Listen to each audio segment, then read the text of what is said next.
पिछले एक वीडियो में मैंने डिस्कस किया था कि अगर आपको हेल्थ एंड फिटनेस लेवल बढ़ानी है आपकी खुद की, तो पहला चीज़ ये करना पड़ेगा आपको कि आपका गोल में करेक्शन करना पड़ेगा। अगर आपका गोल वेट लॉस है तो ये गोल को आपको चेंज करना पड़ेगा। आपका गोल होना चाहिए फैट लॉस करना, एंड इसके साथ साथ मसल गेन करना, ये भी एक आपका गोल होना चाहिए। क्योंकि जितना मसल मास आपके बॉडी में होगा उतने ज़्यादा फायदे आपको मिलेंगे। अब ये मसल गेन कहना जितना आसान है उतना ही डिफ़िकल्ट है इसको अचीव करना, इस गोल को। कई सारे लोग ऐसे हैं जो परेशान हैं कि उनके मसल गेन नहीं होते या फिर मसल मास नहीं बढ़ता। ये डिफ़िकल्ट इसके लिए बोल रहा हूँ मैं क्योंकि मसल गेन करने के लिए आपको कई सारी चीज़ें फॉलो करनी पड़ती है, कई सारे रूल्स को फॉलो करना पड़ता है। अगर आप ये रूल्स को फॉलो कर रहे हो तो आप मसल गेन, ये जो आपका टारगेट है वो डेफिनेटली आप अचीव कर सकते हो। सो मेरे ऑब्जर्वेशन और स्टडी के बेस पे मैं कुछ ऐसे रीजंस आपसे डिस्कस करने जा रहा हूँ। हो सकता है ये प्रॉब्लम्स या फिर ये रीजंस आप खुद भी फेस कर रहे हो। साथ में हम ये भी देखेंगे कि ये प्रॉब्लम्स को हमें किस तरह सॉल्व करना है। सो गाइज, मेरा नाम है प्रमोद और आप देख रहे हो ईसा फिटनेस एकेडमी।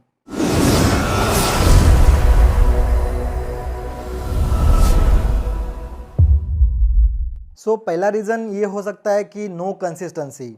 जब आप न्यूली जिम ज्वाइन करते हो तो आपकी बॉडी बहुत अच्छी तरह से चेंजेस दिखाती है, आपकी बॉडी में फटाफट चेंजेस आने लगते हैं। इसका रीज़न क्या है कि जब आप जिम नए नए ज्वाइन करते हो या फिर नया नया एक्सरसाइज शुरू करते हो तो आपके बॉडी को उसकी आदत नहीं थी, तो बॉडी का लोड बढ़ गया, बॉडी का फंक्शन बढ़ गया और बॉडी उसके लिए रेडी कर रही है खुद को।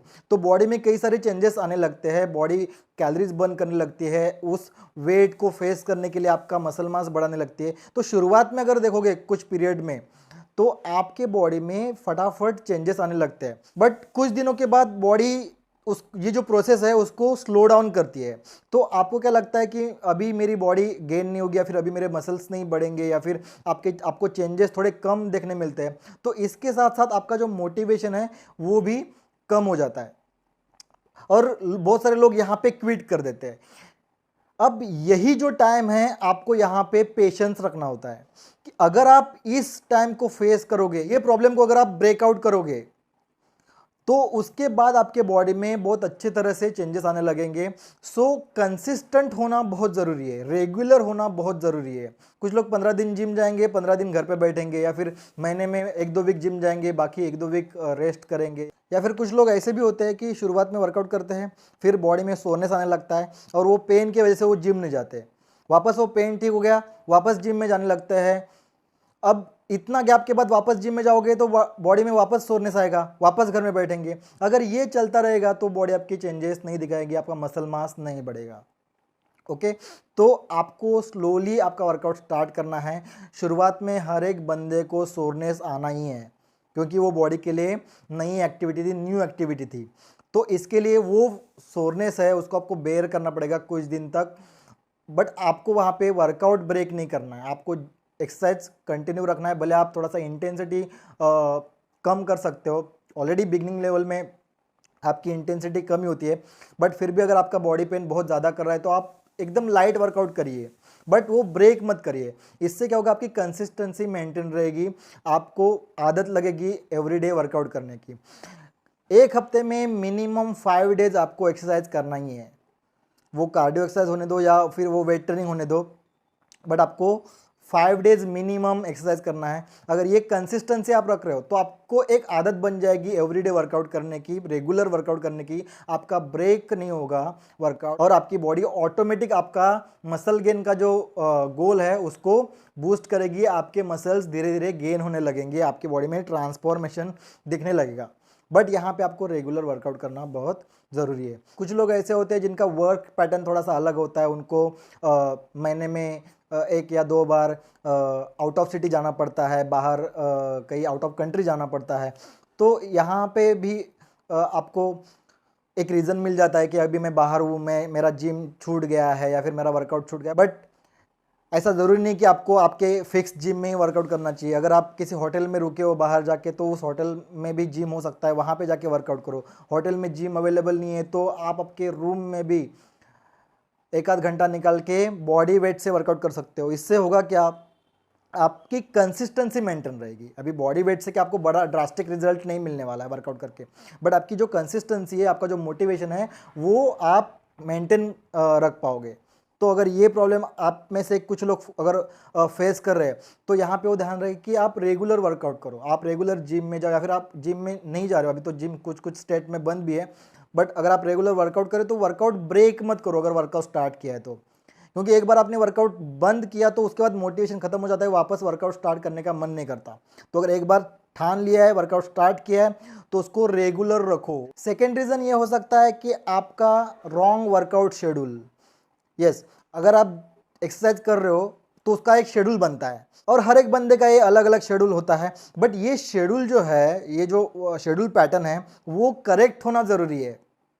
ओके और ये शेड्यूल आपके इंटेंसिटी के अकॉर्डिंग आपको बनाना पड़ेगा, आपको उसको डिज़ाइन करना पड़ेगा। फॉर एग्जांपल आप बिगिनर है तो आप फुल बॉडी वर्कआउट कार्डियो कर सकते हो, क्योंकि आप बिगिनर हो, आपको इस लेवल में आपको माइक्रो ट्रामा नहीं करना होता, मसल को ब्रेक डाउन नहीं करना होता, आपको चीज़ों को सीखना होता है, बॉडी को आदत लगानी होती है ये पीरियड में कि आप अभी धीरे धीरे इंप्रूव करने जा रहे हो, या फिर धीरे धीरे बॉडी का लोड बढ़ाने जा रहे हो, फॉर्म एंड टेक्निक सीखने जा रहे हो। ओके, या फिर आप इंटरमीडिएट लेवल पे हो तो आप upper body lower body cardio, again upper body lower body cardio, इस तरह आप वर्कआउट फॉलो कर सकते हो। ये मैं एग्जांपल्स दे रहा हूँ बेसिकली।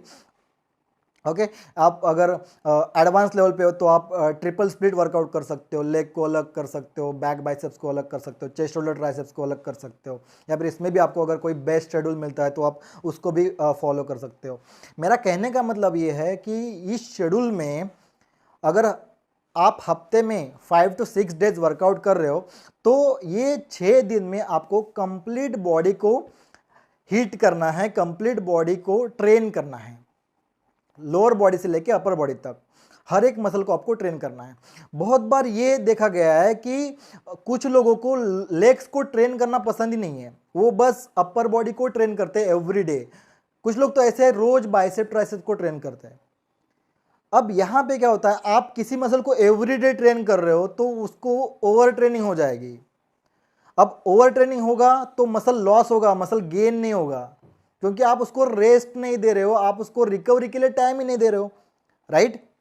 दूसरा चीज ये है कि लेग वर्कआउट बहुत लोगों को पसंद नहीं है। अब लेग वर्कआउट बहुत ही ज़्यादा इंपॉर्टेंट है अगर आपको फैट लॉस करना है तो, अगर आपको कंप्लीट बॉडी के मसल्स गेन करना है तो, अगर आपको आपका BMR basal metabolic rate high रखना है तो, अगर आपको अपर बॉडी के मसल्स बढ़ाने हैं तो भी आपको लेग आपके स्ट्रांग होने चाहिए, क्योंकि जब आप काइनेटिक फोर्स जनरेट करते हो तो वो लेग से होता है, क्योंकि फ्लोर पे आपका बॉडी पार्ट कौन सा टच है, लेग है, तो लेग से आपका लोअर बॉडी से बेसिकली आप काइनेटिक फोर्स जनरेट करते हो। बट आपके अगर लेग्स वीक है, लेग्स के मसल्स वीक है, तो आप वो फोर्स जितना चाहिए उतना जनरेट नहीं कर पाओगे, अपर बॉडी में आप वेट लिफ्ट नहीं कर पाओगे, हैवी वेट नहीं लिफ्ट कर पाओगे, और हैवी वेट नहीं लिफ्ट कर पाओगे तो आपका मसल ब्रेकडाउन नहीं होगा, मसल ब्रेकडाउन नहीं होगा तो आपका मसल गेन भी नहीं होगा। तो यहां पे आपको करेक्शन क्या करना है, आपको पहले लेग्स को ट्रेन करना स्टार्ट करना है, और अगर आप लेग को ट्रेन कर रहे हो पहले से तो वेल एंड गुड है, आप उसको कंसिस्टेंट रखो और आप देखोगे कुछ दिन में आपके टोटल बॉडी में चेंजेस आ रहे हैं। ओके सो यहां पे इस प्रॉब्लम का सोल्यूशन ये है कि आपका शेड्यूल प्रॉपर बनाओ, ऐसा शेड्यूल बनाओ इसमें आपके अपर बॉडी के मसल्स भी ट्रेन होने हैं, आपके लोअर बॉडी के मसल्स भी ट्रेन होने हैं, आपको कार्डियो ट्रेनिंग भी करना है, आपको स्ट्रेचिंग भी करना है, ये सबका आपको शेड्यूल प्रॉपर बनाना होगा और उसको फॉलो करना होगा। सिर्फ अपर बॉडी को ट्रेन करने जाओगे तो लोअर बॉडी वीक हो जाएगी, और उसके बाद आप कुछ दिन के बाद देखोगे कि अगर आपकी लोअर बॉडी वीक है तो वो अगेन अफेक्ट करेगी आपके अपर बॉडी पे। सो कंप्लीट बॉडी को ट्रेन करना यहाँ पे ज़रूरी है, उस हिसाब से आपका शेड्यूल बनना चाहिए। थर्ड रीज़न है रॉन्ग फॉर्म एंड टेक्निक। ये भी एक बहुत ज़्यादा इंपॉर्टेंट रीज़न हो सकता है। आपका शेड्यूल प्रॉपर है, चलो अभी ऐसा मान लेते हैं कि आप प्रॉपर शेड्यूल फॉलो कर रहे हो, आप लोअर बॉडी को भी ट्रेन कर रहे हो, आप अपर बॉडी को भी ट्रेन कर रहे हो, हर एक मसल को ट्रेन कर रहे हो, बट जो भी एक्सरसाइज कर रहे हो उसमें जो फॉर्म एंड टेक्निक होना चाहिए वो आपका रॉन्ग है, क्योंकि मसल को उस एक्सरसाइज में मसल को प्रॉपर इन्वॉल्व करने के लिए आपका फॉर्म एंड टेक्निक करेक्ट होना बहुत ज़रूरी है। और अगर ये फॉर्म एंड टेक्निक रॉन्ग है तो आप जिस मसल को ट्रेन करने जा रहे हो वो प्रॉपरली ट्रेन नहीं होगा, उसमें बाकी सारे मसल्स की इन्वॉल्वमेंट बढ़ेंगी और आप जिसको टारगेट करने जा रहे हो जिस मसल को, वो टारगेट नहीं होगा। तो यहाँ पे फॉर्म एंड टेक्निक भी बहुत ज़रूरी है। कुछ लोग तो ऐसे होते हैं कि उनके दिमाग में बस ये होता है कि बस वज़न उठाना है हेवी, फिर बॉडी बन जाएगी। ऐसा नहीं होता। आप करेक्ट फॉर्म एंड टेक्निक के साथ हेवी वजन उठाना है आपको, सिर्फ हेवी वजन नहीं उठाना है। अगर वहाँ पे अगर आप हेवी वेट लिफ्ट कर रहे हो और आपका फॉर्म एंड टेक्निक रॉन्ग है तो वहाँ पे आपको क्या करना है कि वेट है, पाउंडेज है, वो थोड़ा कम करो और फॉर्म टेक्निक सुधारो पहले। और ये फॉर्म टेक्निक बहुत सारे अनसपोर्टेड एक्सरसाइज में मैक्सिमम लोगों का बिगड़ जाता है, जैसे कि बेंट ओवर रो हो गया, ओवरहेड प्रेस हो गया, स्क्वाट्स हो गया, फ्रंट स्क्वाट्स हो गया, स्टेप अप हो गया, लैटरल रेजेस हो गया। तो ये सारे जो मेजर एक्सरसाइजेस है जो अनसपोर्टेड, इसके अलावा भी है बट ये मैंने एग्जांपल दे दी। तो ये जो अनसपोर्टेड एक्सरसाइज है उसमें फॉर्म एंड टेक्निक करेक्ट होना बहुत ज़रूरी है, क्योंकि आपको टारगेट मसल को हिट करना है तो ये फॉर्म टेक्निक, बॉडी का पोस्चर, ब्रीदिंग, ये सारी चीज़ों पे बहुत ध्यान देना ज़रूरी होता है। अब जो लोग नए नए होते हैं या फिर यंगस्टर्स होते हैं जो न्यूली जिम ज्वाइन करते हैं, तो यंगस्टर्स में थोड़ा सा ईगो प्रॉब्लम भी देखा गया है कि उनको ये लगता है कि बस हेवी वजन उठाना है। कोई अगर उनको करेक्ट करने जाता है, वहाँ का ट्रेनर या फिर कोई उनको सजेस्ट करता है कि थोड़ा सा पाउंडेज कम करके अच्छे से करो, तो उनको पाउंडेज कम नहीं करना होता। वो वहाँ पे थोड़ा सा ईगो प्रॉब्लम आ जाता है। उनको अगर वेट कम कर दिया तो इसमें कोई बड़ी बात नहीं है। आप पहले फॉर्म एंड टेक्निक करेक्ट करना चाहिए आपको, फिर आपको उस एक्सरसाइज में पाउंडेज बढ़ाने पे ध्यान देना चाहिए। तो आपका टारगेट क्या है या फिर आपका गोल क्या है, ये डिसाइड करता है कि आप फॉर्म टेक्निक करेक्ट करोगे कि नहीं करोगे। अगर आपको जिम में जाके ऐसे ही शो ऑफ करना है तो आप हेवी वजन उठा सकते हो किसी भी गलत फॉर्म में, बट अगर आपको प्रॉपर मसल गेन करना है, प्रॉपर फिटनेस लेवल बढ़ानी है, तो आपको पहले उस फॉर्म एंड टेक्निक को सीखना होगा और उसी फॉर्म एंड टेक्निक को मेंटेन रखकर हेवी वेट लिफ्ट करना पड़ेगा। ओके, सो ये एक बहुत बड़ा रीज़न है, यहाँ पे आपको ध्यान देना पड़ेगा। और यहाँ पे ऐसा भी हो सकता है कि आपको खुद को समझ में नहीं आता है कि आप सही कर रहे हो कि गलत कर रहे हो, राइट। तो फिर यहाँ पे ट्रेनर की ज़रूरत पड़ती है। तो आप एक सर्टिफाइड ट्रेनर को हायर कर सकते हो, आप पर्सनल ट्रेनिंग ले सकते हो, तो वो आपको प्रॉपर गाइड करेगा। बट यहाँ पे आपको देखना पड़ेगा कि वो ट्रेनर सर्टिफाइड है कि नहीं है, उसको प्रॉपर नॉलेज है कि नहीं है। तो ये भी आप देख के आप पर्सनल ट्रेनिंग हायर कर सकते हो, ताकि आपका जो टारगेट है, आपका जो गोल है, उस तक आप जल्दी पहुँच जाओ। फोर्थ रीज़न ये है मसल गेन नहीं होने का, wrong selection of exercises. Yes, ये भी एक बहुत बड़ा रीज़न हो सकता है कि आपको अगर प्रॉपर मसल गेन करना है तो एक्सरसाइज का सिलेक्शन भी आपको करने आना चाहिए। फॉर एग्जांपल आप देखोगे कि बाइसेप को आपको ट्रेन करना है, तो बाइसेप के एक्सरसाइज की लिस्ट अगर बनाओगे तो आपको 25-30 एक्सरसाइज ऐसे ही मिलेंगे। तो कुछ लोग होते हैं सब सारे एक्सरसाइज करने लगते हैं, 25 एक्सरसाइज करने लगते हैं। अब यहाँ पे वेरिएशन से बॉडी नहीं बनेगी, ये आप दिमाग में ठान लो पहले। आप सारे वेरिएशंस करोगे तो आपको रिजल्ट नहीं मिलेगा। अब रिजल्ट क्यों नहीं मिलेगा? क्योंकि ये सारे एक्सरसाइज को पहले बॉडी को सीखना होता है और उसके लिए आपके बॉडी को टाइम स्पेंड करना होता है वो चीज़ अडेप्ट करने के लिए। तो यहाँ पे आपको क्या करना है कि मिनिमम एक्सरसाइज को सिलेक्ट करो और ये एक्सरसाइजेस ऐसे होने चाहिए जो साइंटिफिकली करेक्ट है। कई सारे एक्सरसाइज ऐसे हैं जो साइंटिफिकली बेस्ट नहीं है। हो सकता है उसमें कंटिन्यूस टेंशन नहीं मिलता है, या फिर हो सकता है उसमें हमें इक्वल डेवलपमेंट नहीं मिलती है। तो ऐसे अगर एक्सरसाइज है जिसमें आपको प्रॉपर डेवलपमेंट नहीं मिल रही है, इक्वल डेवलपमेंट नहीं मिल रही है, या फिर कंटिन्यूस टेंशन नहीं मिल रहा है, तो उसको हटा दो और ऐसे एक्सरसाइज सिलेक्ट करो जिसमें आपके मसल पे कंटिन्यूस टेंशन बना रहता है। आपको दोनों sides, right and left side की जो डेवलपमेंट है वो आपको इक्वल मिलती है। तो ऐसे एक्सरसाइज को आपको सिलेक्ट करना पड़ेगा। आपके पास वेरिएशन अवेलेबल है, इसका मतलब ये नहीं कि आपको सब कुछ करना है। और आप पहले सोचो कि ये एक्सरसाइज करके मुझे क्या बेनिफिट मिल रहा है। अगर बेनिफिट ज़्यादा है तो आप उसको डेफिनेटली करो। बट कुछ कुछ एक्सरसाइज ऐसे भी है जिसमें रिस्क फैक्टर ज़्यादा होता है, इंजरी होने के चांसेस ज़्यादा होता है, फिर भी कुछ लोग उसको करते रहते हैं। तो वहाँ पे आपको इंजरी फ्री जितना रहोगे उतना लॉन्ग टाइम तक आप वर्कआउट करोगे। अगर इंजरी हो गई तो डॉक्टर बोलेंगे आप घर पे बैठो, कुछ दिन के लिए वर्कआउट मत करो जब तक आपकी इंजरी ठीक नहीं होती। और आपको ये नहीं पता कि ये इंजरी जो हुई है इंटरनल वो कब ठीक हो जाएगी। तो आपको अगर इंजरी फ्री रहना है तो करेक्ट एक्सरसाइज का सिलेक्शन करो, और आपको मसल गेन करना है तो भी आपको करेक्ट एक्सरसाइज का सिलेक्शन करो।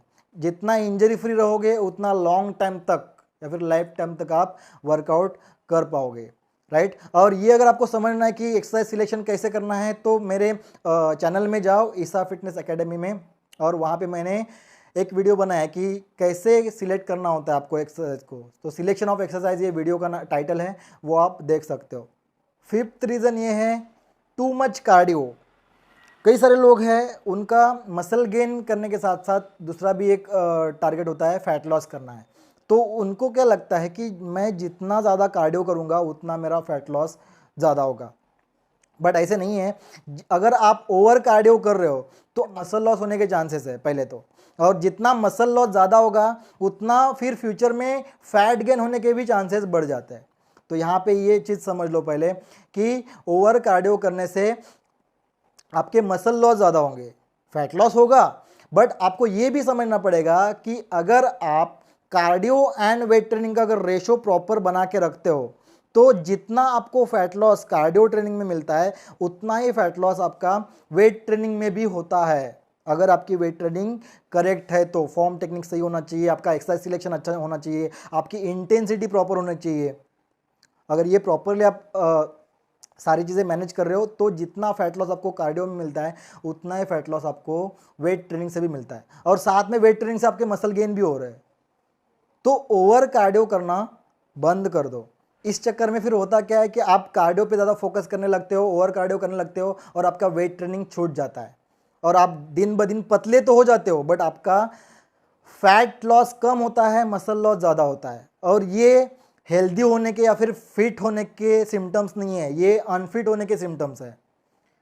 जो आप कर रहे हो मसल लॉस वो आपको फिट नहीं करेगा, वो आपको अनफिट करेगा दिन ब दिन। तो आपको प्रॉपर रेशो बनाना पड़ेगा यहाँ पे कार्डियो का और वेट ट्रेनिंग का। मैं ऐसे बिल्कुल भी नहीं बोल रहा हूँ कि आपको कार्डियो नहीं करना है। कार्डियो ट्रेनिंग ये हर एक बंदे को करना है, बट उसका आपको प्रॉपर शेड्यूल बनाना पड़ेगा। आपके बॉडी टाइप के ऊपर ये डिपेंड रहता है कि आप कितना कार्डियो करोगे। आप एक्टोमॉर्फ हो, आप मेसोमॉर्फ हो, या फिर आप एंडोमॉर्फ हो, तो उसके बेस पे आप कार्डियो कितना करोगे, वीक में कितने दिन करोगे, और एक टाइम पे कितना टाइम करोगे, ये भी आपके बॉडी टाइप के अकॉर्डिंग आपको सेट करना होगा। बट ऑन एन एवरेज अगर आप देखोगे, अगर आप कार्डियो कर रहे हो तो 1 घंटे के ऊपर आपको कार्डियो नहीं करना है। अगर आप एक्टोमॉर्फ हो, अगर आप बहुत ज़्यादा पतले हो तो आपको 30 मिनट्स के ऊपर कार्डियो नहीं करना है, ओके। बट कार्डियो ट्रेनिंग जो है आपको हर एक बंदे को करना है।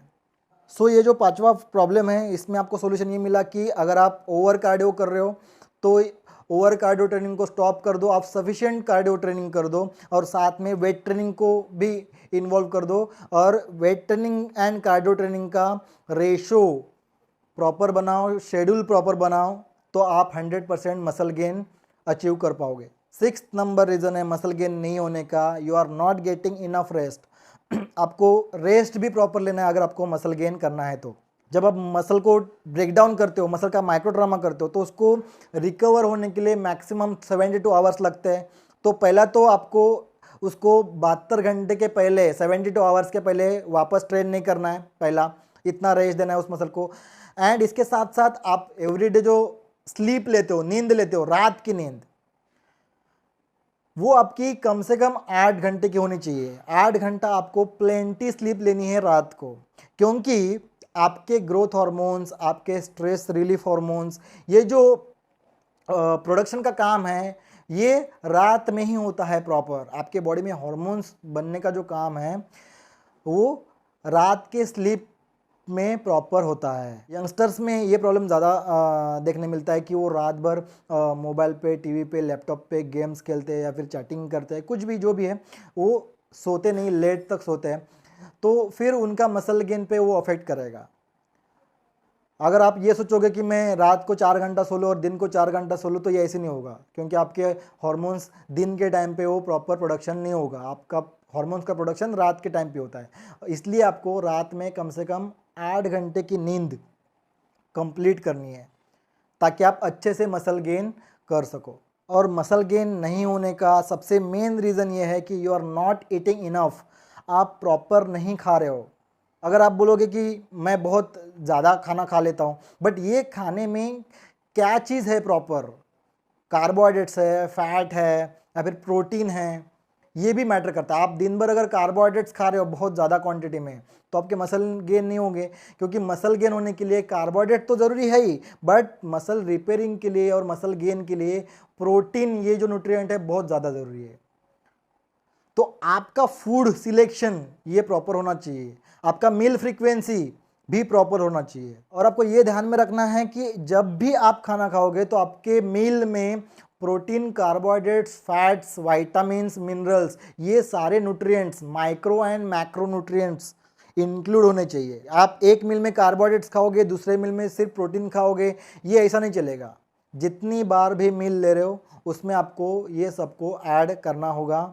साथ में मील फ्रीक्वेंसी भी मैटर करती है, आप दिन में कितने मील्स ले रहे हो, क्योंकि आपको पता है जो भी आप खाना खा रहे हो उसको डाइजेस्ट होने के लिए 3-4 घंटे लगते हैं। तो आपको उतने टाइम के बाद अगेन मील को रिपीट करना है। और ये मील फ्रीक्वेंसी भी आपके बॉडी टाइप के ऊपर डिपेंड करती है कि आप एक्टोमॉर्फ हो क्या आप एंडोमॉर्फ हो। अगर आप बहुत पतले हो तो आप 2.5 से 3 घंटे के बाद भी रिपीट कर सकते हो मील। आपके बॉडी में बहुत ज़्यादा फैट है, आप एंडोमॉर्फ हो, बहुत ज़्यादा फैट है बॉडी में, तो आप 3-3.5 घंटे के बाद मील को रिपीट कर सकते हो। ये 5 से 6 मील बन जाते हैं दिन में, उतना आपको कंज्यूम करना पड़ेगा। और उस मील में प्रोटीन, कार्बोहाइड्रेट्स, फैट्स, ये सारे न्यूट्रिएंट्स अवेलेबल होने चाहिए, क्योंकि मसल गेन होने के लिए ये सब कुछ ज़रूरी है। आप बोलोगे मैं सिर्फ प्रोटीन खाऊंगा और मसल गेन करूंगा, तो ऐसा नहीं होगा, क्योंकि मसल गेन करने के लिए कार्बोहाइड्रेट्स भी ज़रूरी है। कार्बोहाइड्रेट आपको एनर्जी प्रोवाइड करते हैं। अगर आपने कार्बोहाइड्रेट्स नहीं खा लिए, बहुत सारे लोग ऐसा करते हैं कि कार्बोहाइड्रेट्स को बंद कर देते हैं, सिर्फ प्रोटीन डाइट पे रहते हैं। तो अगर आपने कार्बोहाइड्रेट्स नहीं खा लिए तो बॉडी को एनर्जी चाहिए, उस टाइम पे आपकी बॉडी प्रोटीन से एनर्जी लेना चालू करेगी। और प्रोटीन का जो मेन फंक्शन है, मसल गेन करना है, फिर मसल की रिकवरी करना, वो कम हो जाएगा, क्योंकि उस प्रोटीन ने एनर्जी देने का काम किया। तो आपका मसल रिकवरी प्रॉपर नहीं होगा, मसल गेन प्रॉपर नहीं होगा। तो अगर आपको प्रॉपर समझना है कितना प्रोटीन कंज्यूम करना चाहिए, तो इसके ऊपर भी मैंने कई सारे वीडियोस बनाए, 4 से 5 वीडियोस तो सिर्फ प्रोटीन पे ही बनाए हैं मैंने, तो आप चैनल में जाके देख सकते हो। कार्बोहाइड्रेट्स के ऊपर आगे वीडियोस आएंगे। तो अगर चैनल को सब्सक्राइब नहीं किया तो अभी सब्सक्राइब करो, ताकि फ्यूचर में आने वाले वीडियोस आपको मिल जाए।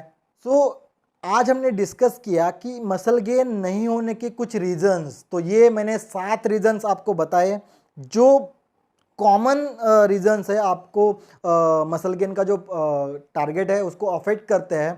तो हो सकता है कि ये प्रॉब्लम्स में से कुछ प्रॉब्लम आप खुद फेस कर रहे हो। अगर सच में ये आपके लाइफ से थोड़ा सा भी रिलेट हुआ है वीडियो, तो उसको लाइक करना, कमेंट करना और मैक्सिमम शेयर करना। Thank you.